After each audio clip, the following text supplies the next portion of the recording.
The coronation of Charles VI in Reims Cathedral on July 17, 1499, represented the pinnacle of Joan of Arc's extraordinary mission, a moment that seemed to promise the swift end of a war that had ravaged France for generations. The 19-year-old girl from the small village of Domremy in Lorraine had accomplished what seasoned generals and noble diplomats had failed to do. Just over a year earlier, she had been a simple peasant tending animals and hearing mysterious voices in her father's garden. Those voices, identified as Saint Michael the Archangel, Saint Catherine of Alexandria, and Saint Margaret of Antioch, had commanded her to remain pure, to go to the Dauphin, to drive the English from France, and to see Charles crowned as the rightful king. Against overwhelming skepticism, Joan had persuaded the local Captain Robert de Baudricourt in Vaucouleurs to provide an escort to the Dauphin's court at Chinon in February 1429. There, after days of examination by theologians who tested her orthodoxy and virginity, she gained an audience with Charles. Legend says she recognized him in disguise among his courtiers and revealed a secret prayer he had made to God alone. Convinced of her divine inspiration, Charles granted her armor, a household, and command of troops. She designed her own standard, a white banner with the names of Jesus and Mary, lilies, and God holding the world. Se bainte morche. Joan adopted male clothing from the start, practical hose, boots, tunic, and doublet laced tightly. It allowed her to ride astride like the soldiers, wear armor effectively, and protect herself from harassment on the road. She insisted her voices had ordered it, and it became one of the symbols that would later be used against her. Her first major test came at Orléans, besieged by the English since October 1428. The city was the key to the Loire Valley. Its fall would likely have ended French resistance. Joan arrived on April 29 with reinforcements. Over the next week she rallied demoralized troops, led assaults on English bastions, and was wounded by an arrow above the breast on May 7. Undeterred, she returned to the fight the next day. On May 8 the English abandoned the siege, retreating in disorder. The victory was attributed to divine intervention. Crowds hailed Joan as the maid sent by God. The Loire campaign followed swiftly. Joan captured the bridge at Meung-sur-Loire, took Beaugency, and on June 18 at Patay her forces ambushed and destroyed a large English army under John Talbot and John Fastolfe. Thousands of English soldiers were killed or captured. The road to Reims, deep in Burgundian territory, lay open. Charles hesitated, but Joan insisted. The army marched through hostile lands, towns opening gates at the sight of the Maid. On July 17 the coronation took place in the ancient cathedral, with the traditional rites using the holy oil from the Saint Ampoule. Joan stood beside the throne, her standard prominent, tears in her eyes. She had fulfilled the first part of her mission. Yet the triumph was short-lived. Back at court, envy and politics took hold. Figures like Gorges de la Trémoille, the king's favourite, and Archbishop Reginald of Chartres saw Joan as a threat to their influence. They advised negotiation with the Duke of Burgundy rather than aggressive war. Becoming Charles, always cautious and superstitious, listened. Joan pressed for an immediate march on Paris, believing her voices still commanded action. Charles refused, disbanding much of the army and retreating to the Loire castles. Through the fall and winter Joan was marginalized. She received noble titles. The king made her family ennobled, but little real power. She captured Saint-Pierre, Le Moutier in November, after a fierce assault where she rallied fleeing troops by planting her standard on the wall. At La Charité-sur-Loire she was wounded again and forced to withdraw for lack of support. Her letters from this period reveal frustration. She wrote to towns urging loyalty to Charles, signing as the Maid, and adding defiant postscripts about continuing the fight. By spring 1430 the situation had worsened. Philip the Good, Duke of Burgundy, laid siege to Compiègne, a strategic town on the Oise River threatening English supply lines to Paris. Joan could not stay idle. On May 13 she left the royal court at Sully-sur-Loire in secret with a small band of loyal companions, including her brothers Jean and Pierre, the knight Jean d'Orléans, and a few hundred soldiers. Travelling by night and in disguise to avoid detection, she reached Compiègne on May 23. The town's defender, Guillaume de Flavy, a tough and self-interested captain, welcomed her enthusiastically, hoping her presence would inspire resistance. Joan wasted no time. She organized sorties to harass the Burgundian camps encircling the town. The fatal one occurred on the evening of May 23. Joan led around 400 and 500 men out of a postern gate to attack a Burgundian position near Margny. The raid succeeded initially, setting fires and causing confusion.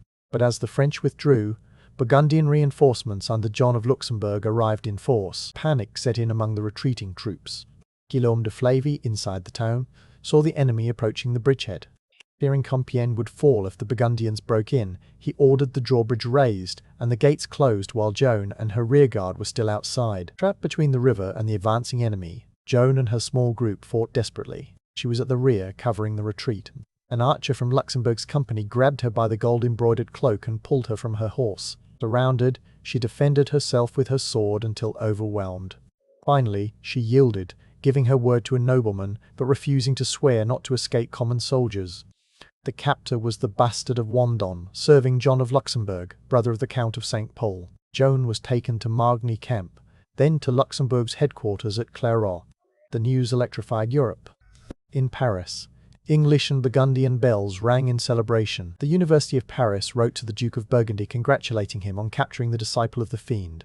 For the next 6 months, Joan was held in Burgundian castles. First Claireau, then Beaulieu-les-Fontaines near Noyon, then the stronger Bourgeois castle, residence of Luxembourg's elderly aunt Jeanne de Luxembourg and his wife Jeanne de Bar. At Bourgeois treatment was comparatively gentle. She was guarded by women and allowed to walk on the battlements. The noble ladies tried to persuade her to abandon her male clothing and submit to the church, promising to arrange a marriage if she did. Joan refused, saying she would rather die than betray her mission. As weeks turned to months and Compiègne surrendered in October, despair grew.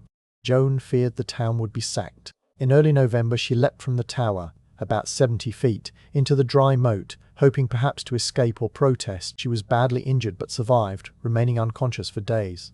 Later she said her voices had reproached her for the act, calling it a sin against hope, but that anguish had driven her. Charles By made no meaningful ransom effort, perhaps fearing political damage from associating with a captured sorceress. The English pressed hard for her transfer, seeing her as the key to discrediting Charles's coronation. On November 21, 1430, John of Luxembourg sold her to the English for 10,000 livres tournois, arranged through Pierre Cochon. She was moved under heavy guard through Arras and Saint Valery to Rouen, arriving around Christmas Eve 1430. As the gates of the Château de Bouvray closed behind her, Joan entered the place where her final ordeal would unfold. Joan crossed the drawbridge of Rouen's Château de Bouvray, sometime between December 23 and 25, 1430. The fortress was a grim, massive structure built by Philip Augustus 2 centuries earlier and strengthened by the English. It consisted of thick curtain walls, 8 towers, and a deep moat. Much of the castle was demolished in the 19th century, but the surviving cylindrical tower, still known as the Tour Jeanne d'Arc, stands as a silent reminder of her captivity, though modern scholarship suggests her actual cell was in an adjacent tower or lower dungeon. From the moment she entered, Joan was treated not as a prisoner of war entitled to ransom or exchange, but as a dangerous heretic and enemy sorceress. Canon law was explicit and protective. Women accused of heresy were to be detained in ecclesiastical prisons under the supervision of the Inquisition and guarded exclusively by nuns or respectable women to safeguard their modesty and prevent scandal or abuse. The English authorities, advised by Pierre Cochon, deliberately violated every one of these safeguards. Joan was placed in a secular military prison under the direct command of Richard Beauchamp, Earl of Warwick, the English captain of Rouen and one of the most experienced commanders of the war. Her cell was a small, round chamber, probably no more than 10 or 12 feet across, located in one of the lower towers or possibly in the basement level. The walls were thick stone, damp with seepage from the nearby Seine. A narrow slit high in the wall allowed a sliver of daylight. At night the only illumination came from torches in the corridor. The floor was bare stone scattered with old straw that was rarely changed. Vermin, rats and fleas were constant companions. There was a wooden pallet for sleeping and a bucket for sanitation. The air was cold, heavy and foul. In winter the temperature dropped sharply. In summer it became stifling. Joan was kept in heavy physical restraint from the first day. A thick iron chain was fastened around her ankles and attached to a large wooden block or log in the center of the cell. This limited her movement to a radius of only a few feet. At times, additional iron shackles were locked around her legs for extra security. Another chain ran from her waist or neck to a staple in the wall, preventing her from standing fully upright for long periods or from reaching certain parts of the cell. The constant chafing caused sores and bruises. The weight of the irons made every movement painful. Witnesses at the 1456 rehabilitation trial described how the chains were so heavy that she could barely move without effort. Most degrading of all was the guard arrangement. 5 English soldiers were assigned to her at all times. 3 stationed inside the cell on rotating shifts, sleeping on straw in the same room, and 2 posted outside the barred door. There was no privacy whatsoever. Every act eating the meager rations of bread and water, attempting to sleep, praying, relieving herself, was performed under the direct gaze of hostile men. The guards were common soldiers, many of them veterans who had fought against her at Orleans or Patay. They viewed her as the witch responsible for English humiliations and the deaths of their comrades. Their hatred was visceral. The verbal abuse was relentless. They called her sorceress, whore of the Armagnacs, false prophet, and worse. They mocked her claims of virginity, jeered at her stories of heavenly voices, and reminded her constantly of the stake that awaited her. They banged on the door or shouted to startle her from sleep. They withheld food or water as petty punishment for any sign of defiance. One guard later testified that they deliberately made noise at night to prevent rest, knowing exhaustion would weaken her resistance. When Joan fell gravely ill, almost certainly from the damp, cold, poor diet, lack of exercise, and constant stress, she suffered high fever and believed she was dying. She begged to be allowed confession, communion, and burial in consecrated ground, standard rites for any Christian prisoner. The requests were refused outright, unless she first agreed to submit fully to the judgment of the church court that was preparing her trial. Her physical suffering was weaponized as a tool of coercion. The threats went far beyond words. Multiple witnesses at the rehabilitation trial provided chilling testimony about sexual harassment and attempted assault. Several guards admitted under oath that they groped her or made obscene gestures and threats. One witness, a priest who had access to the castle, recounted hearing from the guards themselves that a high-ranking English lord, possibly from Warwick's immediate entourage, entered her cell one night and attempted to rape her. Joan fought back fiercely, screaming and resisting until others intervened.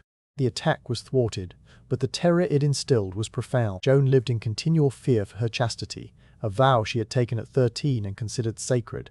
This fear provides the key to understanding her absolute refusal to abandon her male clothing, despite the fact that cross-dressing would become one of the most serious charges against her. From the start of her mission she had worn practical men's garments, hose, boots, tunic and doublet, fastened with up to 20 or 30 points of laces, knots and ties. In prison those same clothes became her only real protection. They could not be removed quickly or against her will. A simple woman's gown, loose and lightly fastened, offered no such barrier and could be torn away in moments. Joan argued this point repeatedly when questioned later. "It is more lawful and proper for me, being among men who are my enemies, to wear men's clothing tightly bound and fastened than to wear a woman's dress." She told her judges that putting on female clothing, while surrounded by hostile male guards, would endanger her virginity and thus her soul. The court dismissed her reasoning as stubborn defiance and used the clothing itself as evidence of heresy, citing the biblical prohibition in Deuteronomy 22.5. But the rehabilitation trial witnesses confirmed that the danger was very real. The Earl of Warwick occasionally ordered the guards to be restrained, not out of any compassion for Joan, but because she had cost the English an enormous sum and they needed her alive and relatively intact for the maximum political impact of a public condemnation and execution. Throughout these months, Joan maintained her faith with remarkable resilience. She prayed constantly, often aloud, invoking Jesus, Mary, and her saints. Guards reported hearing her sing hymns in her cell. She refused to curse her captors or renounce her mission, even when promised better treatment. Yet the cumulative effect of isolation, restraint, abuse, illness, and uncertainty took its toll. By the time the formal trial began in January 1431, Joan had already endured more than 5 months of deliberate psychological and physical torment designed to break her spirit before the first question was asked. The formal trial of Joan of Arc opened on January 9, 1431, with the reading of charges and a ceremonial session, but the public interrogations that would define the proceedings began on February 21 in the chapel of Rouen Castle. The setting was carefully chosen for intimidation, a large room with stone vaults, flickering torches, and a raised platform where Pierre Cauchon presided, flanked by more than 40 assessors, doctors of theology, canon lawyers, and clerics nearly all sympathetic to the English cause, or drawn from the pro-Burgundian University of Paris. Pierre Cauchon himself was the driving force behind the prosecution. Exiled from his diocese of Beauvais after Joan's victories reclaimed it for Charles V, he nursed a personal resentment and saw the trial as his route back to power. The English promised him substantial rewards, including control of the lucrative archbishopric of Rouen if he secured a conviction. Cauchon had spent months preparing, gathering rumors, interviewing hostile witnesses, and negotiating jurisdiction with the Inquisition. The trial was held in Rouen rather than Joan's home diocese of Toul, or the place of her alleged crimes, another violation of canon law. Joan was denied any legal counsel or advisor, forced to face a room full of learned men alone. On February 21, Joan was brought from her cell in chains, still wearing her male clothing. She was made to stand before the tribunal, while Cauchon explained the charges: heresy, sorcery, idolatry, divination, schism, and invoking demons. She was asked to swear an oath to tell the full truth on everything asked of her. Joan agreed, but immediately qualified it. "I will tell the truth on what touches the trial, but I do not know what you wish to ask me. Perhaps you might ask me things I will not tell." She added that she would not reveal anything concerning her king or the private revelations of her voices. Over the next 5 weeks, Joan endured 12 major public sessions and several private interrogations in her cell, sometimes 2 in a single day. The questions revolved around 3 central themes: the origin and nature of her voices and visions, her refusal to submit unconditionally to the authority of the church militant, and her wearing of men's clothing. The assessors were skilled theologians accustomed to detecting heresy. They posed questions designed as verbal traps. One of the earliest and most famous came when they asked whether she believed she was in a state of grace. Catholic doctrine held that no person could claim certainty on this point without falling into the sin of presumption or pride, a heresy in itself. An affirmative answer would condemn her for arrogance. A negative would imply her visions could not be from God. Joan paused, then replied, "If I am not, may God put me there, and if I am, may God keep me there." The notaries recorded that several assessors, even hostile ones, admitted they could find no heresy in the answer.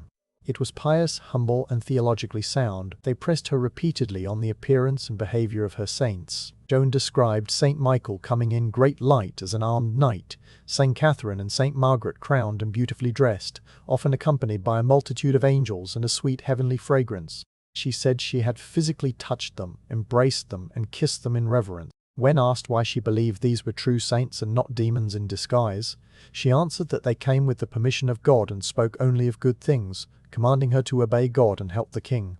She added that she had received a sign proving her mission to Charles at Chinon, but refused to describe it publicly, saying it concerned the king alone.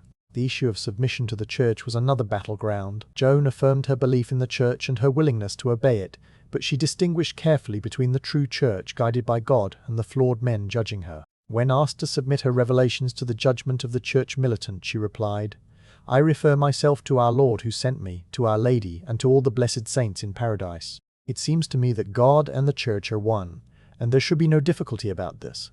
She said she would gladly appear before the Pope, but that God's commands came first. Cauchon and his assessors saw this as dangerous individualism bordering on schism. The question of her clothing was raised in almost every session.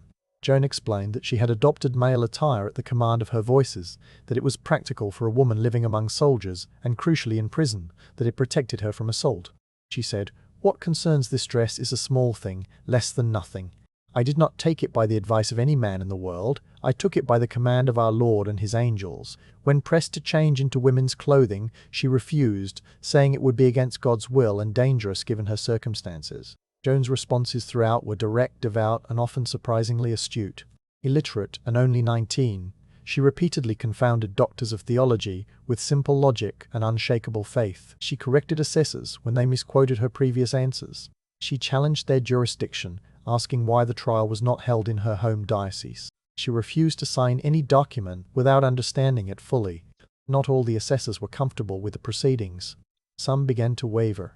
Jean de La Fontaine, a respected theologian, resigned after the early sessions, later testifying that the questions were framed to entrap Joan rather than seek truth. Nicolas de Happeville openly challenged Cauchon's right to preside, and was immediately arrested and imprisoned. Guy Le Manchon, one of the notaries, later admitted that parts of the official record were altered to make Joan's answers appear more incriminating. Qualifying phrases were omitted, and responses were rephrased. By late March, the prosecutors had compiled 70 articles of accusation based on the interrogations and earlier rumors. These were eventually reduced to 12 key charges, focusing on claims of false revelations, superstition, idolatry, and refusal of submission. The 12 articles were sent to the University of Paris for expert opinion. The theologians there, long hostile to Joan, deliberated and returned a verdict in May declaring her visions to be demonic inventions, her clothing unnatural and wicked, and her disobedience a clear sign of heresy. As spring advanced, the pressure on Joan intensified. She was already weakened by months of harsh imprisonment, illness, and isolation. On May 9, she was taken to the castle's torture chamber and shown the instruments, the rack, the wheel, the irons. Cauchon threatened their use if she did not confess fully. Joan remained steadfast. "Truly, if you were to tear me limb from limb and separate my soul from my body, I would not say anything else. And if I did say anything, afterward I would always declare that you had made me say it by force." Torture was not applied, likely because the English feared creating a martyr whose suffering would arouse sympathy across France and undermine the trial's legitimacy. The tribunal moved toward its climax. On May 24, Joan was brought to a public abjuration ceremony at the cemetery of Saint Joan Abbey just outside Rouen. 2 scaffolds had been built, one for the judges and preachers, the other beside a stake piled high with faggots. A large crowd of townspeople and clergy gathered. Guillaume Erard, a prominent theologian, delivered a long sermon denouncing Joan as a heretic, schismatic and limb of Satan. Cauchon began reading the final sentence of execution.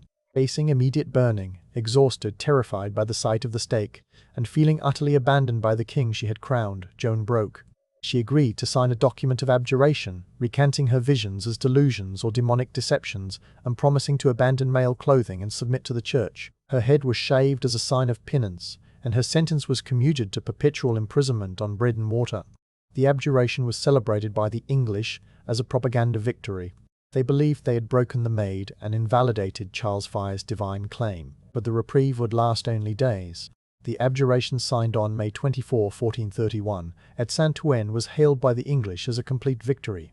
Pamphlets were prepared proclaiming that the Maid had confessed her visions were lies and her mission fraudulent, thus undermining the divine legitimacy of Charles V's coronation. Joan was returned to her cell, her head shaved in penance, and ordered to wear women's clothing. The sentence was commuted to life imprisonment on bread and water of penance, to be served in an ecclesiastical prison, another rule that would soon be ignored. The reprieve lasted only a few days. When Pierre Cauchon, accompanied by several assessors and guards, visited her cell on May 28, they found Joan once again dressed in male attire. She explained calmly that her voices had returned to her in great light and glory. Saint Catherine and Saint Margaret had appeared, reproaching her bitterly for her abjuration. They had called her a traitor for denying the truth out of fear for her life, telling her she had damned herself to save her body. Joan said she now believed her recantation had been cowardice, and that she would stand by her original mission. The judges demanded to know why she had resumed the forbidden clothing. Joan replied that it was more suitable and safer for her situation, surrounded by male guards. She added that she had done it of her own free will because the promises made to her, better treatment and transfer to a church prison, had not been kept. The rehabilitation trial of 1456 provided a very different account from multiple witnesses who had been in or near the castle at the time. Several testified that the guards, acting on orders or with tacit approval, had deliberately removed the woman's dress Joan had been given after the abjuration. During the night, they took away all female clothing from her cell, and left only the male garments she had worn before. When Joan awoke, she had nothing else to put on. Faced with remaining naked or donning the male clothes, she chose the latter. The relapse was thus engineered as a trap to ensure her condemnation, whatever the exact sequence of events, and historians still debate whether Joan's resumption was partly voluntary or entirely coerced. The result was predetermined. Under canon law, a relapsed heretic who had once abjured and then returned to error could not be offered mercy a second time. On May 28, the assessors questioned her again in her cell. On May 29, the tribunal met and voted unanimously to declare her a relapsed heretic and to abandon her to the secular arm for punishment, the standard formula that meant execution by burning. The morning of May 30, 1431, broke clear and warm. In a rare concession, technically against church law for a relapsed heretic, Joan was allowed to confess and receive communion. The Dominican friar Martin Ladvenu and another priest heard her confession. She wept bitterly, forgave her enemies, and asked that prayers be said for her soul. She was dressed in a long woman's shift and a tall paper mitre inscribed with the words heretic, relapsed apostate, idolater. Escorted by 80 armed English soldiers, she was led through the streets of Rouen in a cart. Crowds lined the route. Some wept openly, others cursed her as a witch. The procession arrived at the Vieux Marché, the old market square in the heart of the city, where 2 large platforms had been erected alongside a third for the bailiff. In the centre stood a tall stake made of plaster to prolong the burning, surrounded by a huge pile of wood. The sentence was read aloud by the bailiff, formally handing her over to secular justice while hypocritically asking that her life be spared, a formula never heeded. As the executioner prepared to bind her, Joan asked for a cross. An English soldier, touched by her plea despite the atmosphere of hatred, quickly broke 2 sticks and tied them together into a crude crucifix. Joan kissed it reverently and tucked it inside her clothing against her breast. A Dominican friar, Isambard de la Pierre, fetched a processional crucifix from the nearby church of Saint-Sauveur and held it high before her eyes so she could see it throughout the ordeal.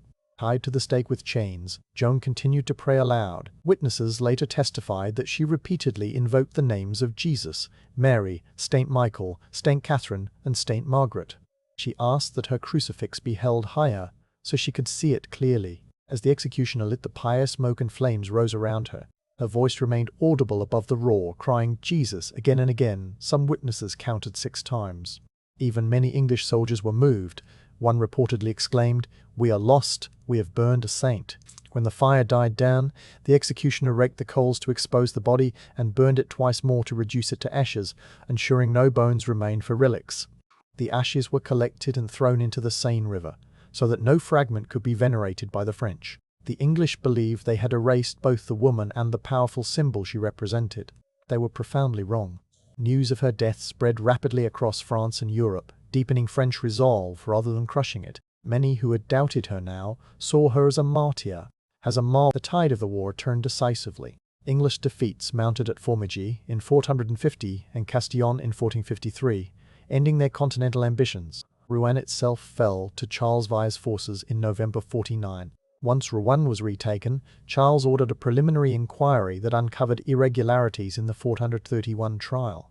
In 1455, Joan's elderly mother, Isabelle Romay, and her brothers petitioned Pope Calixtus III to reopen the case. The Pope authorized a full rehabilitation trial which opened in November 1455 and lasted 7 months. More than 115 witnesses were heard in Paris, Rouen, Domremy, and Orleans' companions, in arms, childhood friends, notaries who had recorded the original proceedings, clerics who had served as assessors, citizens who had seen the execution, and survivors of the battles Joan had won. Their testimony painted a devastating picture: coercion of witnesses, intimidation and imprisonment of dissenting assessors, deliberate falsification of the official record, blatant violations of canon law from imprisonment to venue, and overwhelming political pressure from the English regime. On July 7, 1456, the court solemnly declared the 1431 verdict null and void, tainted by fraud, calumny, injustice, and manifest errors.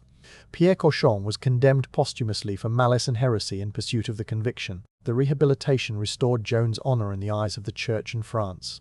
Over the centuries, her story inspired countless works of art, literature, and drama, from Voltaire's satirical poem to Schiller's romantic tragedy, Mark Twain's reverent novel, and George Bernard Shaw's play Saint Joan. In the 20th century, her cause was reopened.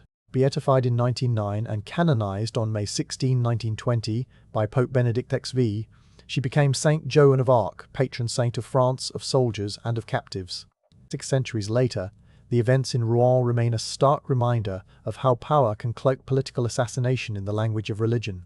Joan was chained in violation of church law, subjected to constant harassment and threats of rape, denied fair procedure, trapped into a coerced recantation, and finally burned in a public square, all to destroy the symbol that had made French victory imaginable and English occupation untenable. Yet through every torment her faith remained unbroken. The fire that was meant to erase her only ensured that her light would burn forever.